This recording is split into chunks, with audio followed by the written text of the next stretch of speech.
Yeah, thanks, Joel. And I hope now that everybody can see the slide revealed. How is marketing's technology stacking up? And let me take you through a short presentation where I give you some highlights. And firstly, good morning, I suppose, to everybody attending this event. And let me take this opportunity to congratulate B2B Marketing on getting Get Stacked up and running after all, because I really do think that we as a community, we do have a lot to talk about here. And also, this project is the first of several that I'm going to be doing with Joel and his team this year. And I had been looking forward to presenting on stage in London last month, I suppose. But this is, I'm sure, the next best thing. Now, marketing happens to be the one business department in companies most accustomed to spending externally. So it's no surprise that many of them are now spending more on technology than all the other departments in their company. I mean, various CMO spend surveys over the last 6 months or so report that between 20% and even a full quarter of most marketing budgets are now dedicated to technology. Marketing, with this history of spending externally on agency services as well as technology, has also not necessarily been subject to the same financial disciplines that their colleagues face when submitting their appropriation requests. But I think this spending honeymoon is now probably over. Chief financial officers, financial directors are now turning their attention to marketing expenditures and expect answers. Answers in their taxonomy of return on investment, business outcome, and revenue contribution. So we decided to analyze the situation. We ran a survey of over 300 B2B marketers from companies of all sizes and across all industries, asking about Martech investment and development plans. We gathered a significant snapshot of our community's Martech stack, including the most common platforms, the levels of user satisfaction for those technologies, and an overview of some of the challenges faced in moving B2B marketers forward in their Martech proficiency.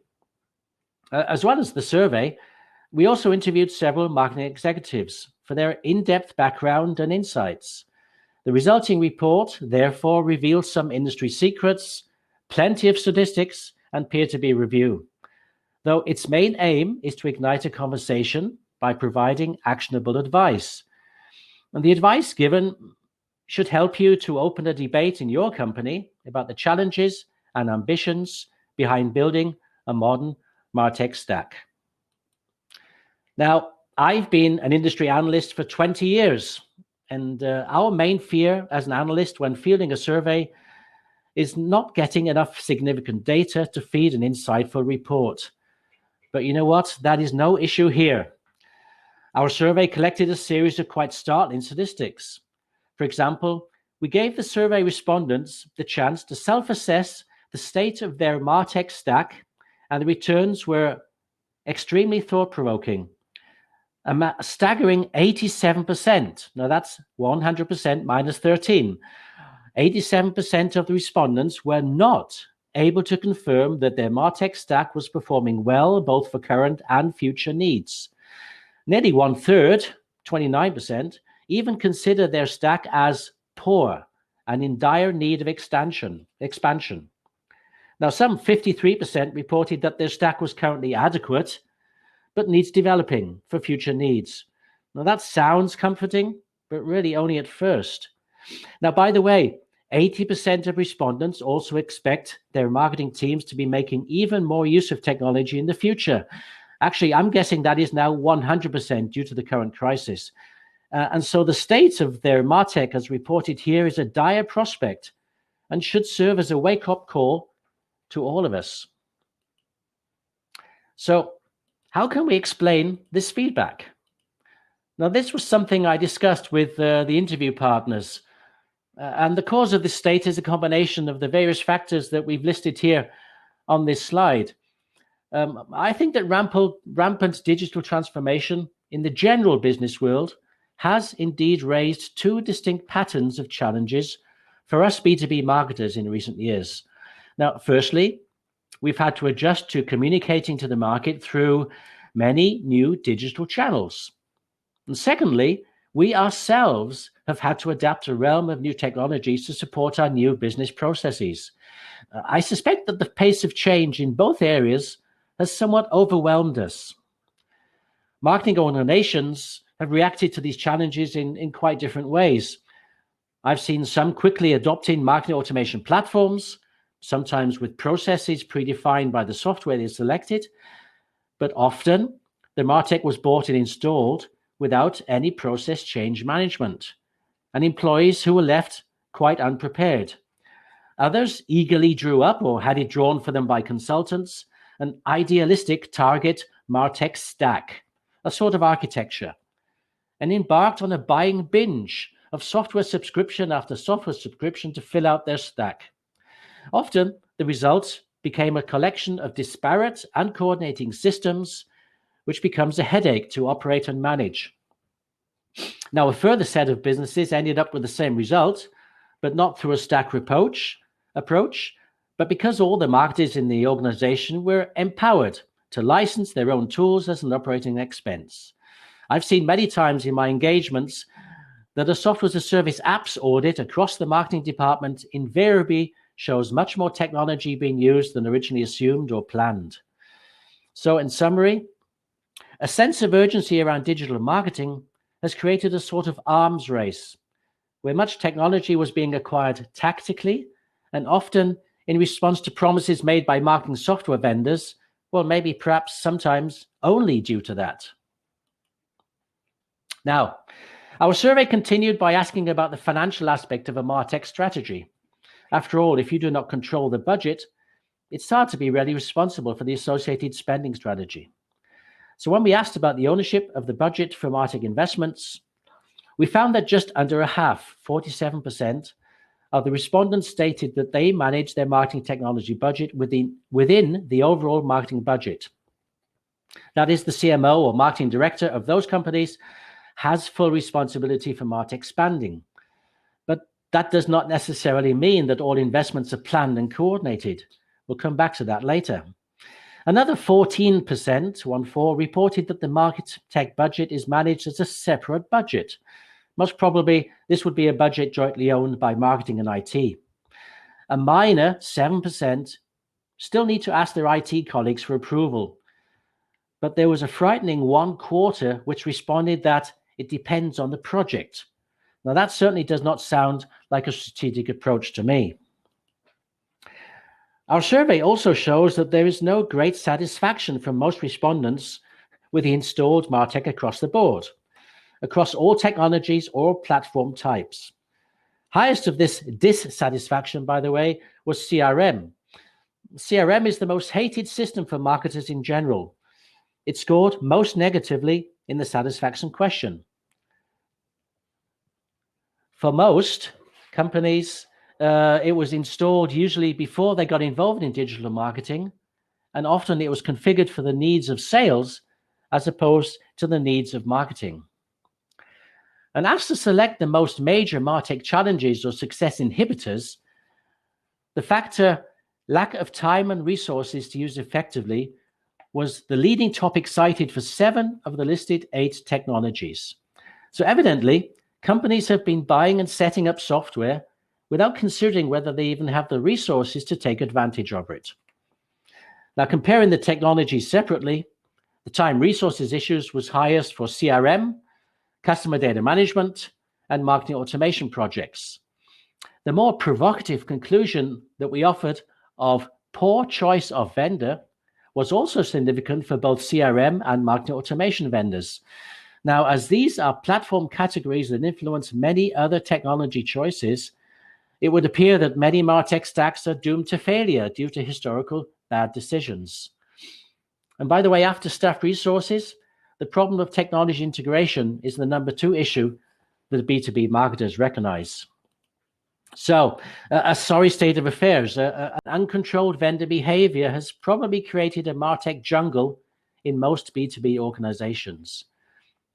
Now, at this point, please allow me to provoke some thought into the discussion and suggest what is really missing in this story.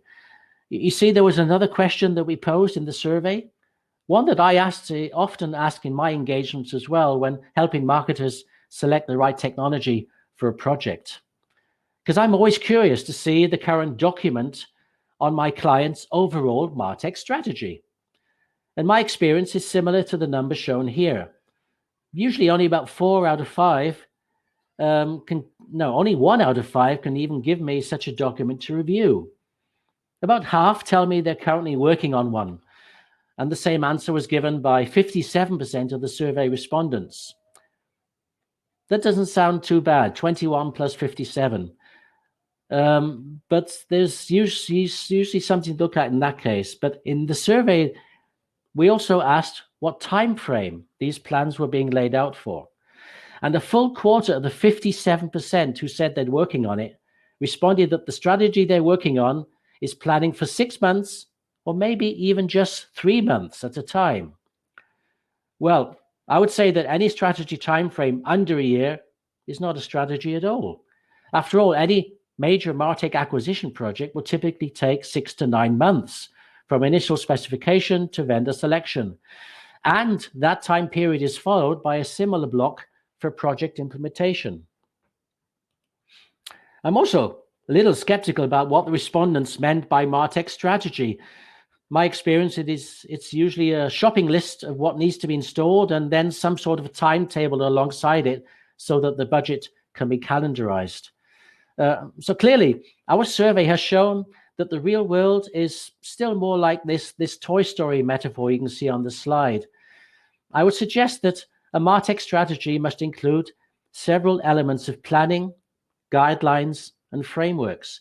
And as the title implies, it includes a technology plan itself with a description of the current status, hopefully backed up by a recent technology audit, and a list and calendar of technology projects for the coming period, which should be broken down into investment areas, make or buy decision criteria, the status of technology acquisition perhaps, and some sort of integrations project plan. And I also suggest it should include a process reengineering plan, discussing how it is planned to adopt the new digital marketing methods with the associated change management projects addressing migration and skills acquisition. Lastly, another component of the strategy should be some sort of resources plan, documenting staffing requirements, recruitment, external assistance, using agencies as a resource, for example, and the necessary training involved.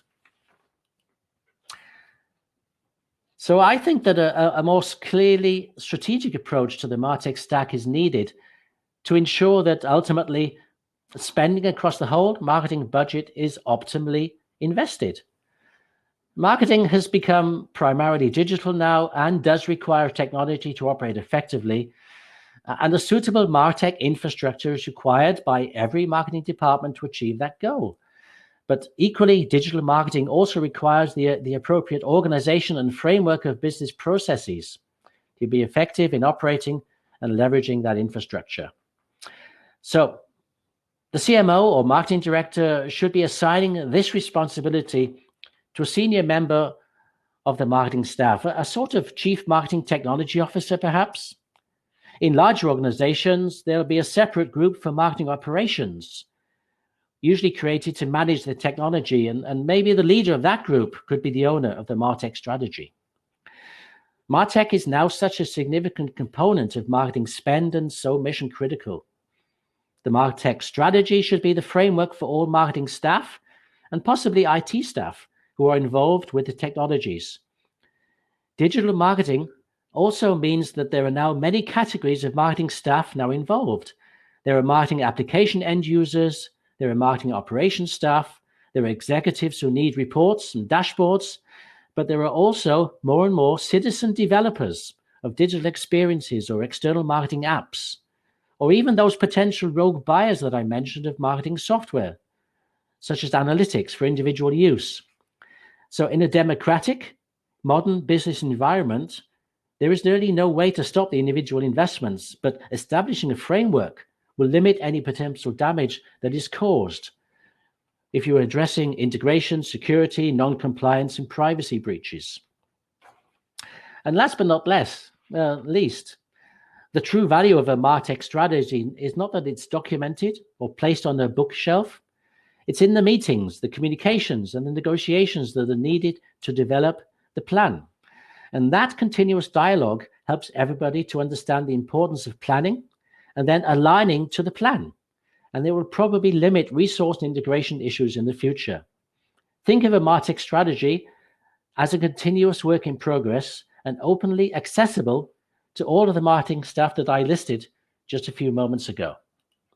So those were some of the highlights in terms of statistics and insights and advice around the survey and the interviews that we did around Martech strategy, the state of Martech strategy. And they're all nicely summarized in this report, which we're issuing this week at B2B Marketing. I think all of you as attendees of this conference are able to see the report, and it's also available to all our premium subscription members as well. And so now I'd like to hand you back, and at the same time, I'll be clicking away from this slide presentation, and Shane and Joel will be joining, and we can maybe talk about some of the things that I mentioned and brought out in the review of the survey. So back to you, Joel. Thanks, Peter. Fantastic presentation, some great insights there. I apologise that we couldn't see Peter when he was speaking. There's just a slight glitch in the system that you can only see his slides or himself. So you had the choice, and Peter very magnanimously agreed to let the slides do the talking for him. So we much appreciated that. So some great insights there, and it's worth saying again to reiterate, everybody, if you'd like to ask any questions of us or of Peter, or make some points, please do use the chat function, which you should be able to see on your left-hand side. And I can see a few questions have come in there. So, but I'm going to start by asking a question to Shane, because Shane, you were involved last year with this event, I understand, and you may well have seen the survey we did last year. Basically, I mean, the conclusion is kind of similar to what we concluded last year, which is that basically people aren't really. There hasn't moved. Martech hasn't really moved on much in terms of sophistication, in terms of usage or deployment since last year. So it's still not a great picture. Are you surprised by that?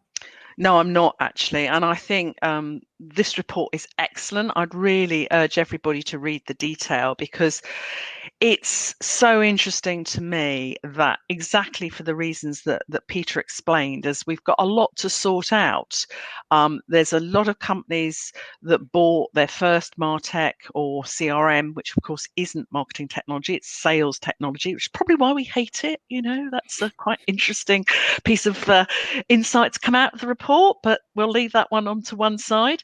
There is so much for those who've had it for a while to really understand the benefit, what's working, where the true returns coming. Plus, as Peter alluded to, all of the new stuff we've gone and bought as well. So no wonder we haven't moved on, because there's just a lot to do. Okay, yeah. So so I guess you're kind of saying a bit like Maureen was saying last year. Don't beat yourselves up, right? It's difficult. We're doing our best. So which is a really positive message. I don't think Maureen will be awake yet because she's in Chicago. But if you see this later on, hello, Maureen. Peter, we've lost your visuals of yourself. I just want to check you're still there. Can you still hear me, by the way? I am. Yeah, I'm speaking. Can you hear me? Yeah, we can hear you. Great. Okay. That's fantastic. So all three of you are frozen on my screen as well, but I'm assuming the sound is good. Well, you might need to refresh, but maybe we can just keep you there for a second, whilst we still got you, because we've, just for everyone out there, we had lots of fun yesterday doing multiple rehearsals of this. Let's say not all of them went smoothly, but that's the joys of new technology. So the next question I wanted to ask to you, Peter, and it's a kind of, we sent a list of questions around before, but you know, already these are starting going out the window. I guess one of your messages I got from your session was clearly around, there's just not enough strategic decision making here.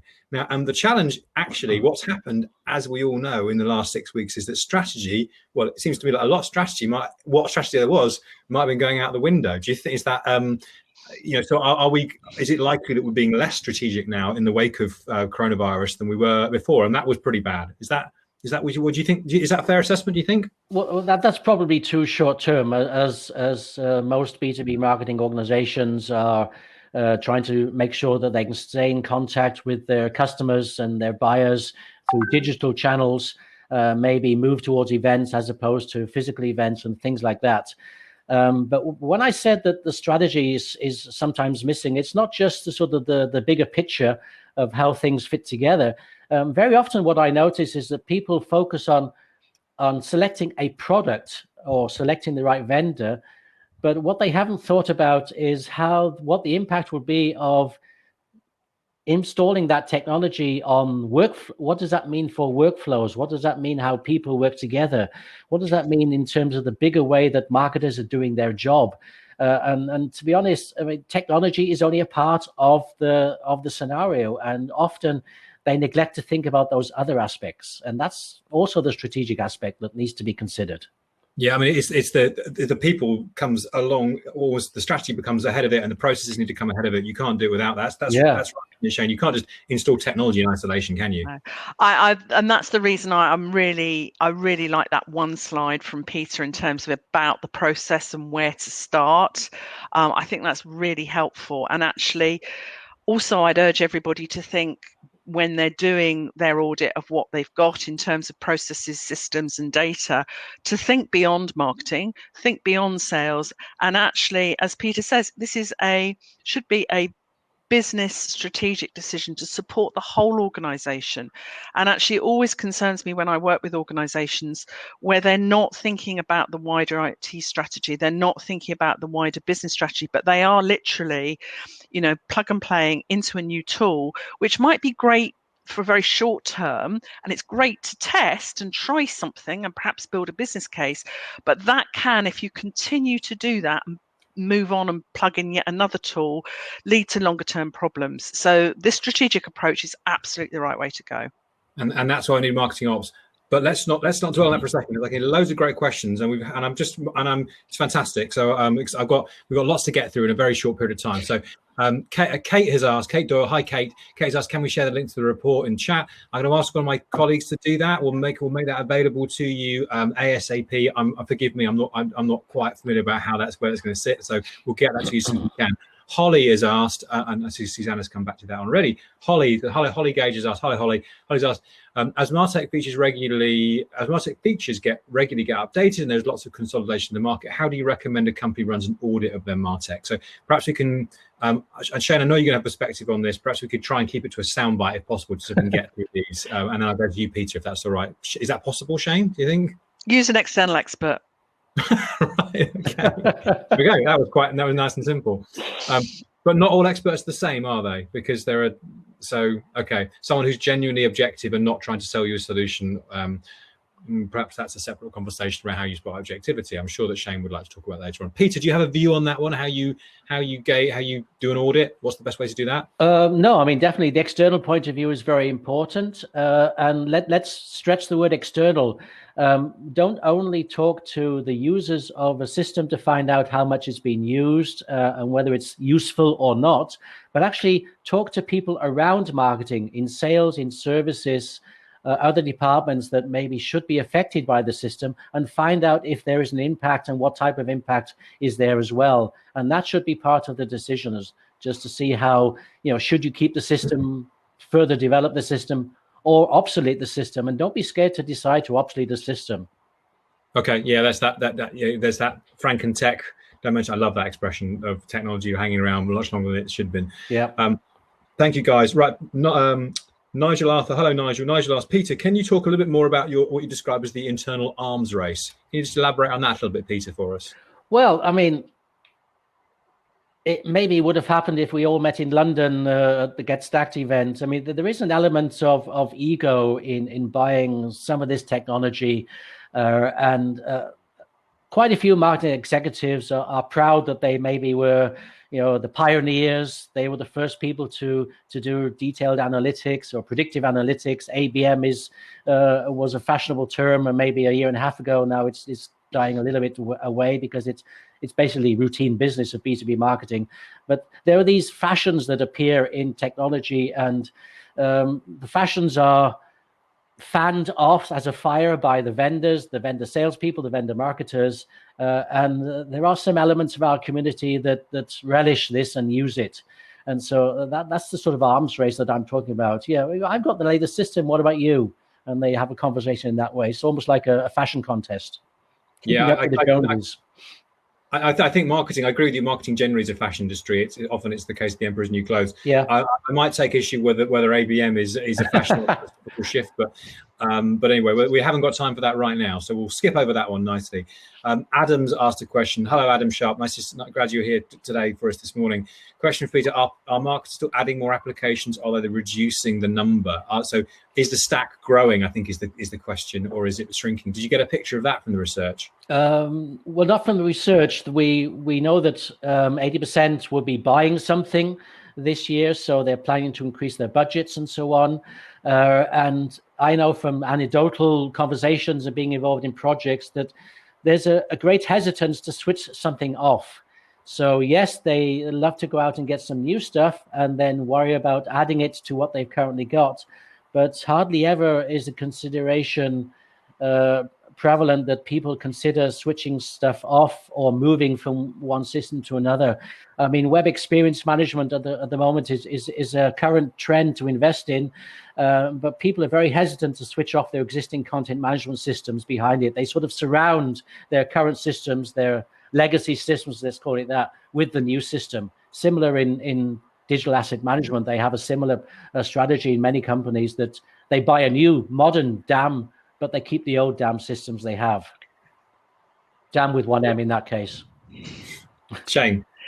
I think there is one small benefit for doing that. I have seen clients I've worked with go into negotiation with their suppliers when they're dual running, particularly if they're trying out, say, a marketing automation, and they have one system and they're trying it against another.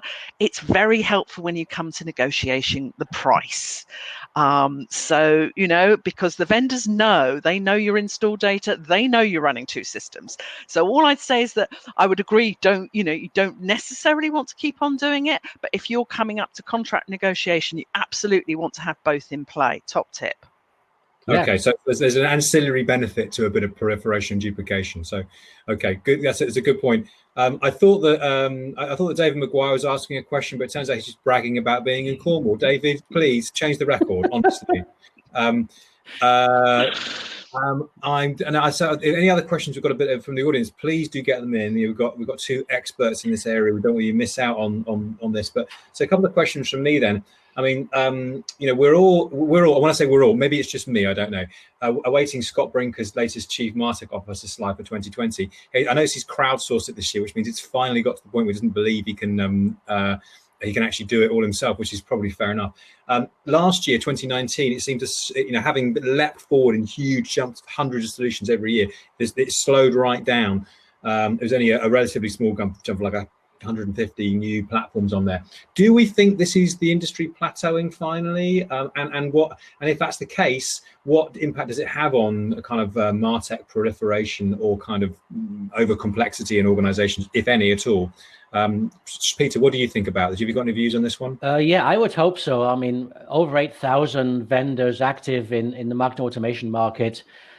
Just sounds like everybody's making money from us marketers by selling their software. It's far too complex, it's far too overloaded, and there needs to be a consolidation, not just of the number of vendors, but in terms of the number of categories. And when I do my research, I tend to sort of focus not on a technology category that Gartner or Forrester writes up on the board, or a product manager invents. I try to focus on the business process that the marketers are doing. And that sometimes covers 2 or 3 categories. And that's where the market should be going. That's where how vendors should start to present themselves as automating a process, not filling out a category on the supermarket shelf. I mean, it's a vendor-centric view of the world is a slightly dangerous thing. Yeah. Not that vendors aren't great, but it can create problems. Shane, is that a good summary? Yeah, as I say, that slide, it doesn't help you choose what's right for you at all. All it is what's out there, to Peter's point. And I think Adam Sharp from Clever Touch mentioned it last year, and it's such a great point that the core technology is becoming a spine, and we are working out what we need as our core. I do still think there'll be proliferation on the edges, particularly in new categories. There's bound to be. I mean, let's face it, we are going to see an explosion in digital event technology. No surprise, that's a category that's going to boom this year. But I think for the core and working out, and the keyword we haven't mentioned at all this morning, what is going to benefit our customers? And I think there's much more of an understanding now in taking a strategic approach, that looking at your funnel as to maybe where you have weaknesses, that actually some of the plugins are very helpful at addressing core CX weaknesses. But you need a good, strong backbone platform to run it all on. Okay. So we're just about to run it. We're running to the last couple of minutes of this session, but I've got a great question from, and I forgive me if I get this name, your name wrong, Google Lisa. And her question is, for marketing orgs that are way behind the curve from a Martech perspective, what would be the first steps that a CMO should take? We've lost Peter temporarily, so I'm going to go this one to Shane. Shane, what do you think you should do to start getting to grips with this if you're behind the curve? Actually, in a funny sort of way, I envy companies that are behind the curve, because to Peter's point, you can start again. It is so much more cost effective if you can be brave and go, right, we'll literally start with a fresh approach, which is what startups can do. And some of the platforms like HubSpot's are very cost effective to start going with one platform. You don't need multiple ones. So I think that's my top tip. Treat it as a great opportunity, fresh piece of paper, work out what the business needs and what your customers need first. And I think I mean, that's a great bit of advice. It's a bit like the analogy around developing nations not bothering with desktop internet. You know, like they don't need it. Why do they need it? Leapfrog. So, okay, well, and I think we're probably just pretty much out of time now. So I'm just going to ask one last question, Shane, which is that our Martech tracker this year, our marketing trends tracker showed that marketing automation was always kicking around as a top issue. It had gone to the top of the pile as the number one issue that B2B marketers are facing right now. Are you surprised by that? Is that something which you're surprised about? No, I'm not. And for many reasons, because I think some people had been hanging on to their email systems, their ESPs, and using Trigger, but have really made more of an investment to say, no, we're going to build out now proper, fully integrated journeys. So I think that's personally the reason why.